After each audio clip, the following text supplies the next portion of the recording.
Өнөөдөр нийслэлийн иргэдийн төлөөлөгчдийн хурлын ээлжид 31-р хуралдаан боллоо. За энэхүү хуралдаанаар нийслэлийн 2014 оны төсвийн гүйцэтгэлийг батлах тухай мөн 2015 оны төсөвт нэмэлт өөрчлөлт оруулах тухай асуудлуудыг хэлэлцэн шийдвэрлэх байсан. За гисэн хэдий ч төсвийн гүйцэтгэлийг хянах шаардлагатай гэж нийслэлийн иргэдийн төлөөлөгчдийн хурал дэх Монгол Ардын намын бүлэг үзсэн юм. За улмаар ажлын 3 хоногийн завсарлага авч ирэх пүрэв гарагт энэхүү асуудлыг дахин хэлэлцэж шийдвэрлэхээр тогтсон байна.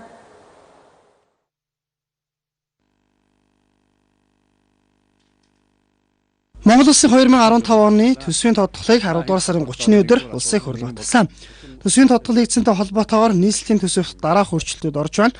Тухайлбал 2015 онд нийслэлийн орон нутгийн хөгжлийн сангийн орлогын шилжүүлэхийг 48.8 сая төгрөгөөр нэмэгдүүлж 24 тэрбум төгрөг 576.7 тэрбум байхаар харин улсын тусгай шилжүүлгээр санхүүжих нийслэлийн боловсрол, эрүүл мэндийн анхан шатны тусламж үйлчилгээ, газрын харилцааны салбарын санхүүжилтийг 6.4 тэрбум төгрөгөөр бууруулж 275 тэрбум төгрөгөөр тус баталсан байна. За ер нь нийслэлийн төсвийн орлогыг 73 тэрбум төгрөгөөр бууруулж 563 тэрбум байхаар тооцож байгаа. За үүн дээр хувьчлалын ажил, газрын дуудлага худалдаа зэргээс орж ирэх орлого хойшилж нийслэлийн төсвийн орлогын төлөвлөгөө 124 тэрбум төгрөгөөр тасарч байгаа юм. 2015 оны 3 дугаар сард хот нэмж 101 тэрбум төгрөгийн орлогын шинэх үүсвэр бий болгоно гэж тооцоолж төсөвтэй тодтол хийсэн. Энэ одоо тооцоолсон ажил маань бодиттой хэрэгжиж чадсангүй. Тийм учраас тэр хэмжээгээр бол орлогын төлөө тасарч байна гэж ингэж ойлгож байна. Аж ахуйн нэгжүүд 4,000 гаруй аж ахуйн нэгжүүд үйл ажиллагааг явуулаагүй байгаа юм. Үүнээс болоод төсвийн тодтол маань 20 гаруй тэрбум төгрөгөөр тасарч байгаа. За хоёрдугаарт нь бидний анх төлөвлөсөн өмч үйлчил болоод газрын дуудлага худалдаагаар орж ирэх мөнгө маань бас хугацаанд зохион байгуулж чадаагүй учраас бас тодорхой хэмжээгээр тасах төлөвтэй байгаа. Тасалбарын гол шалтгаан бол энэ. Тийм учраас эдгээр асуудлуудыг нэгтгэхэд бид нар ямар асуудлуудаа хойш нь тавих уу, ямар асуудлуудаа 15 онд гүйцэж санхүүжүүлэх үү гэдэг асуудлыг иргэдийн хурлаар хэлцэж батлах ёстой. Өнөөдөр иргэдийн төлөөлөгчдийн ээлжид 31-р хуралдаанаар нийслэлийн 2014 оны төсвийн гүйцэтгэл 2015 оны төсвийн тодтолыг хэлэлцэж батлахаар байсан. За гэтэл нийслэлийн иргэдийн төлөөлөгчдийн хурал дэх Монгол Ардын намын бүлэг төсвийн тодтолыг дахиж хянах шаардлагатай гэж үзсэн 3 хоногийн завсарлага авлаа.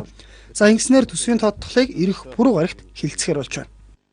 Ардын намын яагаад одоо ингэж нийслэл хотын одоо толгомцсон асуудлаар ингэж завсарлага авч байгааг одоо ерөөсөө ойлгохгүй. За хоёрдугаар гэх юм бол ерөнхийдөө 14 оны төсөв болон 15 оны энэ төсвийн тодтол бол нэлээд их материал уншиж танилцсан.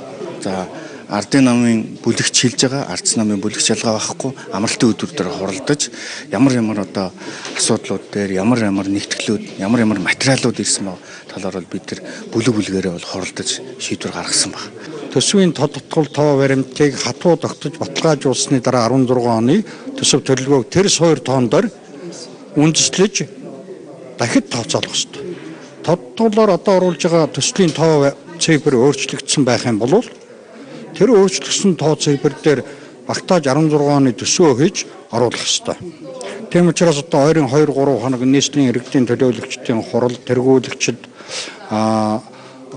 ажлын хороод тусдаа энэ төсөв тодтол төсөв дээр бол нэлээд шахуу ажиллах шаардлага гарч байна. Ямар ч байсан 12 сарын 15-ныхаа дотор бол нийслэлийн төсвийг баталж чадна гэж бодож байна. Өнөөдөр бас тодтолын асуудал ярьж байгаа. Тодтол маань өөрөө бас төсвийн хуулиараа ямар үед тодтол хийх вэ? Яагаад тодтол хийж яах гэдэг асуудлыг авч үздэг. Өнөөдөр нийслэлд төсвийн орлого буурсантай холбоотойгоор бид тодтол хийж байна л да. Тэгээ хоёрт бас тодтол оруулж ирж байгаа тодтолын дүн маань өөрөө бас хөндлөнгийн аудит буюу нийслэлийн аудитын газраар бас баталгаажих ёстой.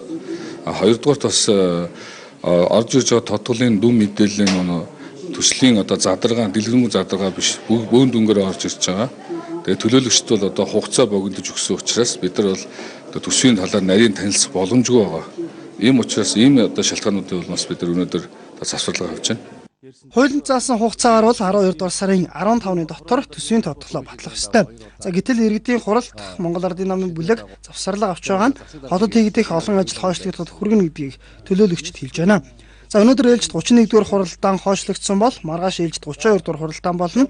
За маргаашийн хуралдаанаар нийслэлийн эдийн засаг нийгмийн 2015 оны зорилтын хэрэгжилт, за нийслэлийн эдийн засаг нийгмийн 2016 оны зорилтыг батлах тухай, за мөн нийслэлийн өмчөөс 2016 онд хувьчлагдах хуулийн этгээд төрөнгийн жагсаалтыг батлах зэрэг асуудлыг хилцэн шийдвэрлэнэ.